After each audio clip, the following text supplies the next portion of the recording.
नमस्कार साथियों, स्वागत है आपका हमारे यूट्यूब चैनल में। आज हम चर्चा करने वाले हैं मौर्य साम्राज्य के बारे में। तो वीडियो शुरू करने से पहले हमारे चैनल को लाइक और सब्सक्राइब जरूर करें ताकि हमारी आने वाली वीडियो आप तक पहुंचती रहे। तो चलिए दोस्तों, शुरू करते हैं आज का सेशन। तो दोस्तों, पहला क्वेश्चन है यहाँ पर, प्रथम मगध साम्राज्य का उत्कर्ष किस शताब्दी में हुआ था?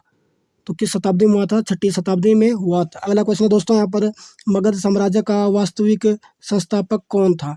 तो ठीक है दोस्तों, मगध साम्राज्य का वास्तविक संस्थापक कौन था? बिंबिसार था। कौन था? बिंबिसार था। ठीक है दोस्तों, आगे बढ़ते हैं दोस्तों। अगला क्वेश्चन है दोस्तों यहाँ पर, गोदावरी नदी के तट पर स्थित महाजनपद का नाम क्या था? तो ठीक है दोस्तों, उसका नाम क्या था? अस्मक या अस्सक। ठीक है दोस्तों, अगला है दोस्तों, नंद वंश के पश्चात मगध पर किस राजवंश ने शासन किया था? तो किसने किया था? मौर्य वंश ने। ठीक है दोस्तों, और मौर्य वंश की स्थापना किसने की थी? चंद्रगुप्त मौर्य ने थी। ठीक है दोस्तों, चंद्रगुप्त मौर्य ने क्या है, नंद वंश का जो शासक था धनानंद, उसको पराजित करके क्या किया था? मौर्य वंश की स्थापना की थी। ठीक है दोस्तों, आगे बढ़ते हैं दोस्तों। अगला क्वेश्चन है दोस्तों यहाँ पर, पाटलिपुत्र को किस शासक ने सर्वप्रथम अपनी राजधानी बनाया? ठीक है दोस्तों, तो किसने बनाया था? उदयन ने। ठीक है दोस्तों, अगला क्वेश्चन दोस्तों यहाँ पर, उदयन वासुदत्ता की कहानी किस स्थान से विशेष संबंधित है? तो किससे? उज्जैन से। ठीक है दोस्तों, अगला क्वेश्चन है दोस्तों हमारे यहाँ पर, अगला क्वेश्चन है, सिकंदर के आक्रमण के समय उत्तर भारत में नंद वंशीय शासक कौन था? तो कौन था? धनानंद। ठीक है दोस्तों, अगला है, गौतम बुद्ध के समय का प्रसिद्ध वैद्य जीवक को किसने दरबार में स्थान प्रदान किया? तो किसने किया? बिंबिसार ने। ठीक है दोस्तों, अगला क्वेश्चन है दोस्तों यहाँ पर, प्राचीन प्राचीन स्थान श्रावस्ती का नगर विन्यास किस आकृति का है? तो किस आकृति का? अर्ध चंद्राकार आकृति का है। ठीक है दोस्तों, आगे बढ़ते हैं। अगला क्वेश्चन है यहाँ पर, मगध के किस शासक ने राज्यारोहण के लिए अपने पिता की हत्या की एवं स्वयं भी अपने पुत्र द्वारा मारा गया? तो कौन मारा गया? अजात शत्रु था जो, ठीक है, उसने क्या है, अपने पिता को मारा था।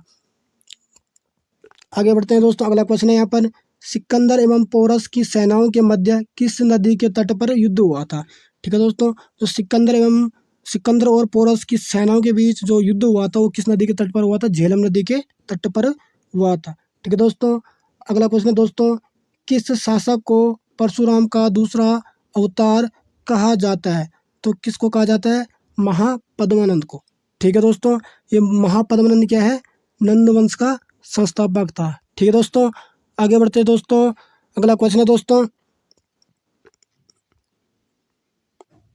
यहाँ पे दोस्तों दिए हुए हैं 16 महाजनपद एवं उनकी राजधानियाँ। ठीक है दोस्तों, तो पहला है अंग महाजनपद, उसकी राजधानी कहाँ थी? चंपा में। अगला है मगध, मगध की राजधानी कहाँ थी? गिरिवज्र राजगृह। ठीक है दोस्तों, अगर और मगध वंश का संस्थापक कौन था? तो कौन था? बिंबिसार। ठीक है दोस्तों, कौन था? बिंबिसार।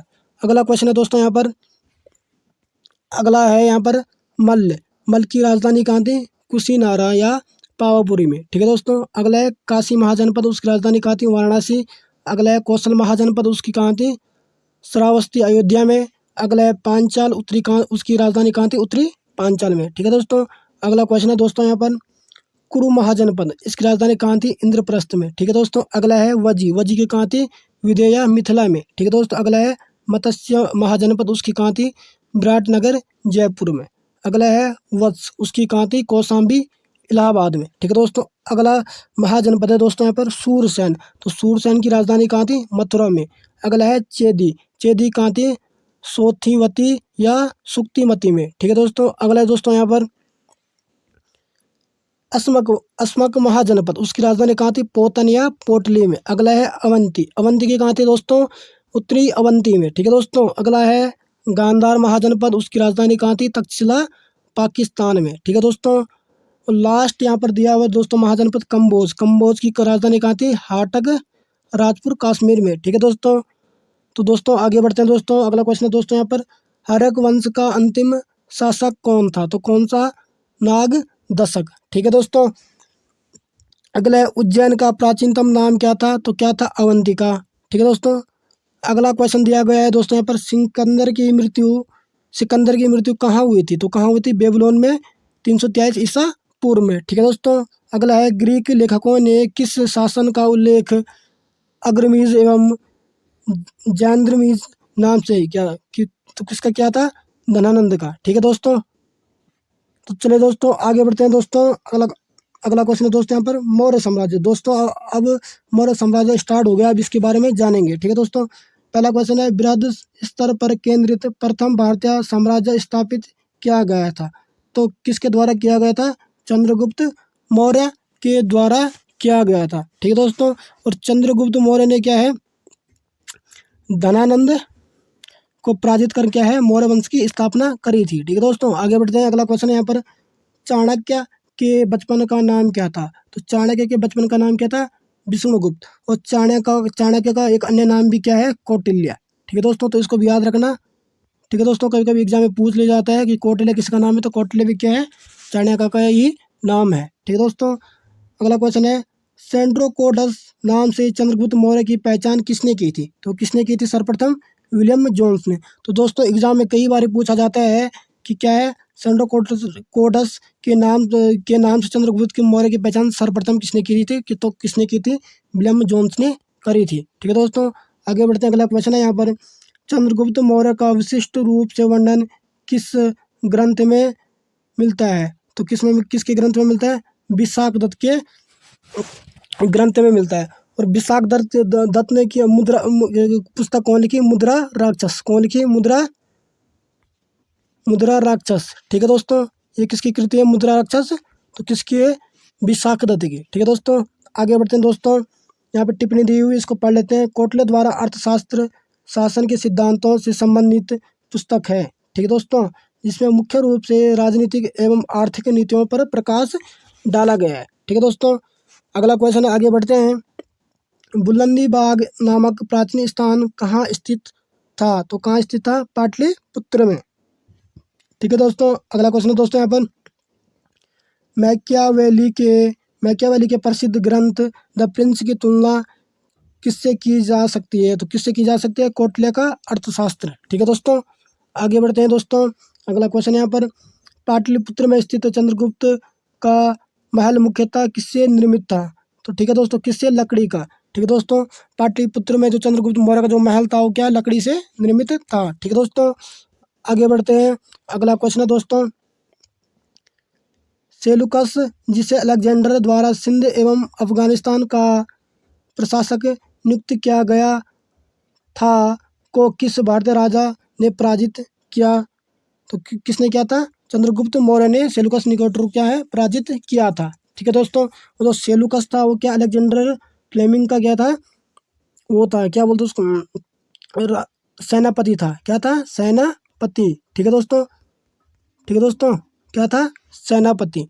तो आगे बढ़ते हैं दोस्तों। अगला क्वेश्चन है दोस्तों यहाँ पर बिंदुसार ने मैत्रीपूर्ण पत्र व्यवहार में सीरिया के शासक एंटियोकस से 3 वस्तुओं, मीठी मदिरा, सूखी अंजीर तथा एक दार्शनिक की मांग की थी। ठीक है दोस्तों, दार्शनिक को छोड़कर अन्य वस्तुओं को एंटियोकस ने बिंदुसार के पास भेजा था। तो ठीक है दोस्तों, आगे बढ़ते हैं दोस्तों। अगला क्वेश्चन है दोस्तों यहाँ पर कुम्हार नामक स्थल से किस प्राचीन नगर के अवशेष प्राप्त हुए हैं। तो किस स्थान से हुए हैं, पाटलिपुत्र से। ठीक है दोस्तों, अगला क्वेश्चन है दोस्तों यहाँ पर किसने सहिष्णुता, उदारता और करुणा के त्रिविध आधार पर राजधर्म की स्थापना की। तो किसने की, सम्राट अशोक ने। ठीक है दोस्तों, आगे बढ़ते हैं दोस्तों। अगला क्वेश्चन है दोस्तों यहाँ पर सेंड्रोकोडस यानी चंद्रगुप्त मौर्य और सिकंदर महान की भेंट का उल्लेख किसने किया है। तो किसने किया है, जस्टिन ने। ठीक है दोस्तों, मालवा, गुजरात एवं महाराष्ट्र को किस शासक ने पहली बार जीता था।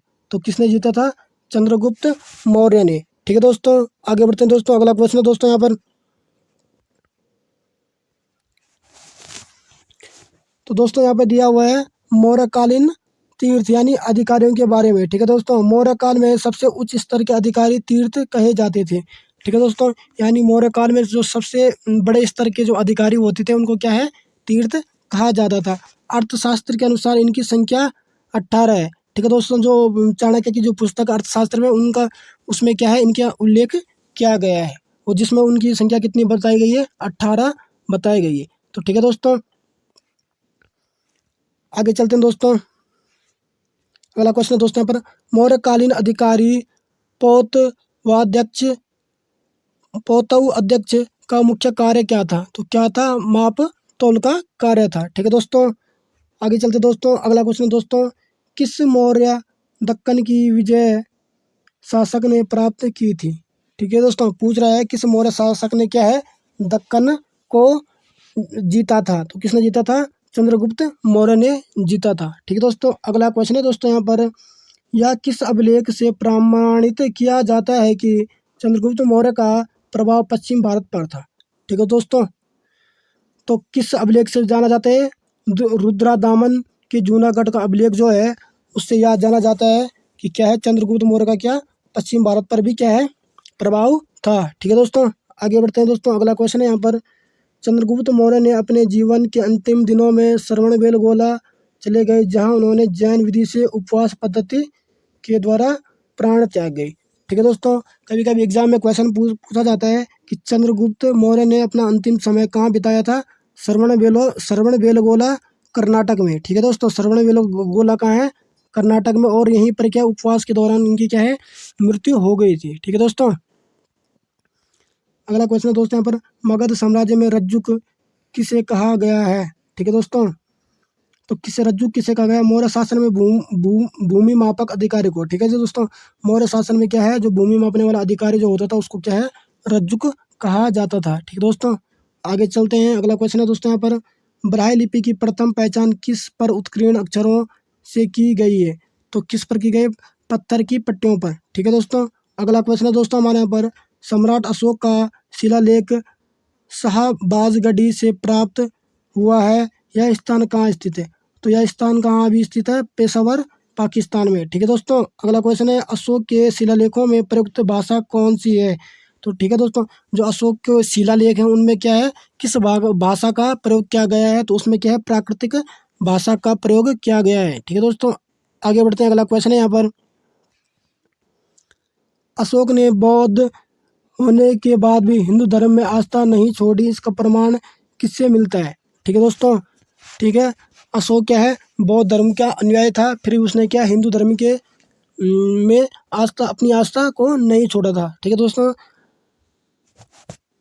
जो कौन सा अभिलेख है, द्वैवनामपिया पियादसी देवों का प्यारा उपनाम से प्राक अशोक ब्राह्मी लिपि का पता।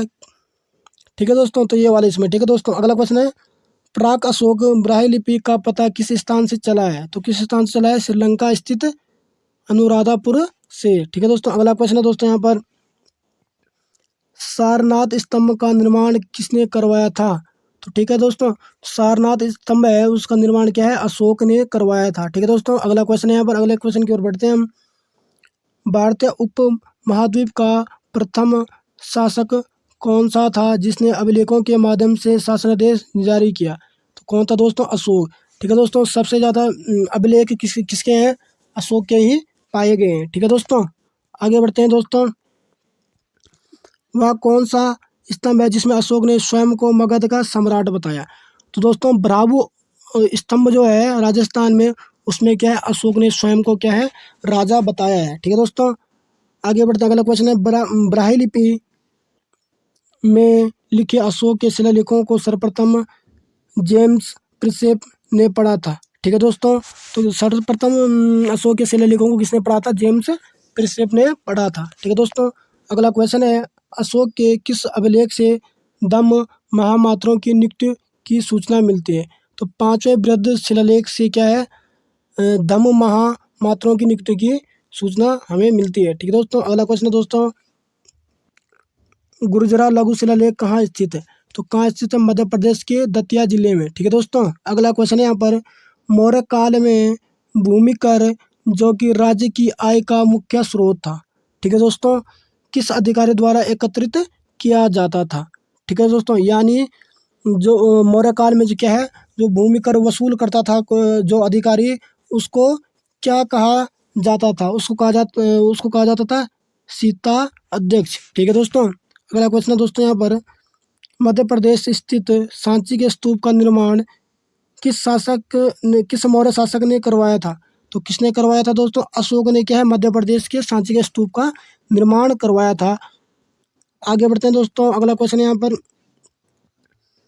मौर्य राजवंश के शासकों के सुदूर देशों जैसे सीरिया एवं मिस्र के साथ राज्य क्या संबंध थे। ठीक है दोस्तों, आगे बढ़ते हैं दोस्तों। अगला क्वेश्चन यहाँ पर, उत्तराखंड में सम्राट अशोक के शिलालेखों की एक प्रति किस स्थान से प्राप्त हुई है? तो कहाँ से हुई? कालसी देहरादून से प्राप्त हुई है। ठीक है दोस्तों, आगे बढ़ते हैं दोस्तों। अगला क्वेश्चन यहाँ पर, प्रसिद्ध यूनानी राजदूत मेगास्थनीज भारत में किसके दरबार में आया था?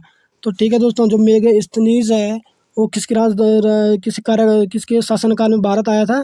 चंद्रगुप्त मौर्य के शासनकाल में भारत आया था। ठीक है दोस्तों, यहाँ पे मौर्य कालीन के कुछ अधिकारियों के नाम दिए गए हैं, उनके क्या क्या विभाग थे। तो अधिकारी का नाम सीताध्यक्ष क्या होता? कृषि विभाग का अध्यक्ष होता था। ठीक है दोस्तों, अकाराध्यक्ष वो खानों का अध्यक्ष होता था। ठीक है दोस्तों, अगला है लक्षणाध्यक्ष, वो क्या है? मुद्रा विभाग का प्रधान होता था। अगला है दोस्तों शुल्काध्यक्ष, वो क्या है? व्यापारिक कर का प्रधान होता था। अगला है दोस्तों मुद्राध्यक्ष, वो क्या है? पासपोर्ट विभाग का अध्यक्ष होता था। ठीक है दोस्तों, लास्ट है दोस्तों संस्था अध्यक्ष, वो क्या है? व्यापारिक मार्गों का अध्यक्ष होता था। ठीक है दोस्तों, आगे बढ़ते हैं दोस्तों। अगला प्रश्न है दोस्तों यहाँ पर, गुप्तचर व्यवस्था का प्रथम विस्तृत वर्णन किस ग्रंथ में किया गया है? तो ठीक है दोस्तों, जो मौर्यकालीन की क्या है गुप्तचर व्यवस्था थी, उसका जिक्र किस में किया गया है? उसका वर्णन, उसका उल्लेख किस में किया गया है? तो क्या है? अर्थशास्त्र में किया गया है। अगला क्वेश्चन है दोस्तों यहाँ पर, मौर्य काल की किस पुस्तक में जहाज निर्माण व नाविक गतिविधियों का वर्णन है? तो किसमें? इंडिका। इंडिका किसकी पुस्तक है? मेगास्थनीज की। ठीक है दोस्तों, ये क्या है? चंद्रगुप्त मौर्य के दरबार में आया था। ठीक है दोस्तों, चंद्रगुप्त मौर्य ने अपने अंतिम समय में किस धर्म का अनुयायी हो गया था? तो ठीक है दोस्तों, अपने अंतिम समय में चंद्रगुप्त मौर्य ने क्या है? जैन धर्म को अपनाया था। ठीक है दोस्तों, तो इसको याद रखना, बहुत बार एग्जाम में पूछा जाता है। अगला है, कौन सा स्थान मौर्य काल में शिक्षा का सर्वाधिक प्रसिद्ध केंद्र था? ठीक है दोस्तों, जो तक्षशिला विश्वविद्यालय था, ये क्या है? मौर्य काल में क्या है? शिक्षा का प्रसिद्ध केंद्र था एक। ठीक है दोस्तों, आगे चलते हैं। अगला क्वेश्चन है यहाँ पर, गांव के शासन को स्वायत्तशासी पंचायतों के माध्यम से संचालित करने की व्यवस्था का सूत्रपात किस वंश ने किया था? तो किसने किया था? मौर्यों ने। ठीक है दोस्तों, अगला क्वेश्चन है दोस्तों यहाँ पर, मेगास्थनीज ने अपने पुस्तक इंडिका में भारतीय समाज को 7 श्रेणियों में विभाजित किया था। ठीक है दोस्तों, अगला क्वेश्चन है दोस्तों यहाँ पर, अशोक का समकालीन तुरुमय कहाँ का राजा था? तो कहाँ का था? मिस्र का। अगला क्वेश्चन है दोस्तों यहाँ पर, मिस्र के शासक टालेमी फिलाडेल्फस के साथ अशोक के राजनयिक संबंध थे, संभवतः इसी को तुरुमय कहा गया है। ठीक है दोस्तों, आगे बढ़ते हैं दोस्तों। अगला क्वेश्चन है यहाँ पर, चंद्रगुप्त मौर्य और अशोक दोनों का एक साथ उल्लेख किस अभिलेख में किया गया है? ठीक है दोस्तों, चंद्रगुप्त और अशोक का किस अभिलेख में एक साथ उल्लेख या वर्णन किया गया है? तो किस अभिलेख में क्या है? माँ क्षत्रप रुद्रादामन का जूनागढ़ अभिलेख में क्या है? अशोक और मौर्य का एक साथ उल्लेख किया गया है। ठीक है दोस्तों, अगला क्वेश्चन है, बाघ एवं बलि किसके प्रमुख स्रोत थे? तो किसके थे? राजस्व के एक प्रमुख स्रोत क्या कहते हैं? बाघ एवं बलि। ठीक है दोस्तों, अगला क्वेश्चन है दोस्तों यहाँ पर, गिरनार क्षेत्र में एक ही झील का निर्माण किस शासक ने करवाया था? ठीक है दोस्तों, तो गिरनार क्षेत्र में क्या है? झील का निर्माण किसने करवाया था? चंद्रगुप्त मौर्य ने करवाया था। ठीक है दोस्तों, आगे बढ़ते हैं दोस्तों। अगला क्वेश्चन है दोस्तों यहाँ पर, सेलुकस निकेटर जिसे चंद्रगुप्त मौर्य ने अफगानिस्तान प्राप्त किया था। ठीक है दोस्तों, तो यहाँ पे एक क्वेश्चन बन रहा है कि चंद्रगुप्त मौर्य ने क्या है? अफगानिस्तान किससे प्राप्त किया था? तो किससे किया था? सेलुकस निकेटर से। ठीक है दोस्तों, वह कहाँ का शासक था? तो सेलुकस निकेटर कहाँ का? सीरिया बेबीलोन का शासक था। ठीक है दोस्तों, अशोक के पश्चात देवनामयपी की उपाधि किसने धारण की थी? तो किसने की थी? दशरथ ने की थी। ठीक है दोस्तों, आगे बढ़ते हैं दोस्तों यहाँ पर। अगला क्वेश्चन है दोस्तों यहाँ पर, अशोक ने अपने पिता बिंदुसार के शासन काल में किस क्षेत्र में विद्रोह का दमन किया था? तो किस क्षेत्र में किया था? तक्षशिला में। ठीक है दोस्तों, अगला क्वेश्चन है दोस्तों, अपने ऊपर आश्रित बच्चों एवं पत्नी की समुचित व्यवस्था किए बिना भिक्षु बनने वालों के लिए किसने दंड का प्रावधान किया था? तो किसने किया था दोस्तों? कौटिल्य ने किया था। ठीक है दोस्तों, अगला क्वेश्चन है दोस्तों यहाँ पर, खरोष्टी लिपि की उत्पत्ति किससे हुई है? तो खरोष्टी लिपि की उत्पत्ति क्या है? आरमाइक भाषा से हुई है। किससे हुई? आरमाइक भाषा से ही खरोष्टी लिपि की क्या है? उत्पत्ति हुई है। ठीक है दोस्तों, अगला क्वेश्चन है कौटिल्य किसके प्रधानमंत्री थे? तो कौटिल्य क्या है? चंद्रगुप्त मौर्य के प्रधानमंत्री रहे हैं। ठीक है दोस्तों, अगला क्वेश्चन है दोस्तों यहाँ पर मौर्यों के पश्चात भारत की उत्तर पश्चिम सीमा पर किसका अधिकार हुआ? तो किसका हुआ? बैक्ट्रियन शासकों का। ठीक है दोस्तों, आगे बढ़ते हैं। अगला क्वेश्चन है यहाँ पर मौर्य शासन में रूपदर्शक नामक अधिकारी का कार्य क्या था? तो क्या था? सिक्कों का परीक्षण करना। ठीक है दोस्तों, अगला क्वेश्चन है दोस्तों यहाँ पर वह मौर्य राजा राजा जो अमित्रघात के नाम से जाना जाता है कौन है? ठीक है दोस्तों, तो क्या है? बिंदुसार को क्या है? अमित्रघात के नाम से जाना जाता है। ठीक है दोस्तों, आगे बढ़ते हैं दोस्तों। अगला क्वेश्चन है यहाँ पर दोस्तों मौर्य काल की मुद्रा। ठीक है दोस्तों, इस काल में चांदी व तांबे के सिक्कों का उल्लेख मिलता है। ठीक है दोस्तों, तो मौर्य काल में क्या चांदी और तांबे के सिक्कों का उल्लेख मिलता है। चांदी के सिक्कों के 4 प्रकार थे। तो दोस्तों यहाँ पे क्या है? चांदी के सिक्कों के कितने प्रकार थे? 4। पहले पर्ण, दूसरा अर्धपर्ण, तीसरे पाद और चौथा है दोस्तों अष्टभाग। ठीक है दोस्तों, और उसी प्रकार से तांबे के सिक्कों के भी क्या है? 4 प्रकार है। पहला है मासक, दूसरा अर्धमासक, तीसरा कांकणी, चौथा है दोस्तों अर्ध कांकणी। ठीक है दोस्तों, आगे बढ़ते हैं दोस्तों। अगला क्वेश्चन है दोस्तों यहाँ पर अब आता है दोस्तों मरणोत्तर काल। ठीक है दोस्तों, तो सिमुक किस वंश का संस्थापक था? तो सिमुक जो था दोस्तों सातवाहन वंश का संस्थापक था। उस सातवाहन वंश की राजकीय भाषा क्या थी? तो क्या थी? प्राकृतिक भाषा। ठीक है दोस्तों, क्या थी? प्राकृत भाषा। और सातवाहन वंश की लिपि क्या थी? तो क्या थी? ब्राह्मी लिपि। तो ठीक है दोस्तों, इन दोनों पॉइंटों को नोट डाउन करेगा क्योंकि एग्जाम में पूछा जा सकता है। आगे बढ़ते हैं दोस्तों, अगला क्वेश्चन है आंध्र के सातवाहन राजाओं की सबसे लंबी सूची किस पुराण से मिलती है? तो किस पुराण से मिलती है? सात मत्स्य पुराण से हमें मिलती है। ठीक है दोस्तों, आगे बढ़ते हैं दोस्तों। अगला क्वेश्चन है सातवाहनों की राजधानी कहाँ स्थित थी? तो सातवाहनों की राजधानी कहाँ थी? अमरावती में स्थित थी। अगला है दोस्तों सातवाहन वंश काल का सर्वश्रेष्ठ शासक कौन था? तो कौन था? गौतमीपुत्र सातकर्णी। ठीक है दोस्तों, आगे बढ़ते हैं दोस्तों। अगला क्वेश्चन है दोस्तों यहाँ पर कुषाण कुषाण शासक कनिष्क का राज्याभिषेक कब हुआ था? तो कब हुआ था? 78 ईसा में हुआ था। ठीक है दोस्तों, और कुषाण क्या है? अगर क्वेश्चन पूछा जाए शक संवत किसने प्रारंभ किया? तो किसने किया? कनिष्क ने शक संवत को चलाया था। ठीक है दोस्तों, आगे बढ़ते हैं दोस्तों। अगला क्वेश्चन है यहाँ पर उत्तर तथा उत्तरी पश्चिमी भारत में सर्वाधिक संख्या में तांबे के सिक्कों को किसने जारी किया? तो किसने किया था?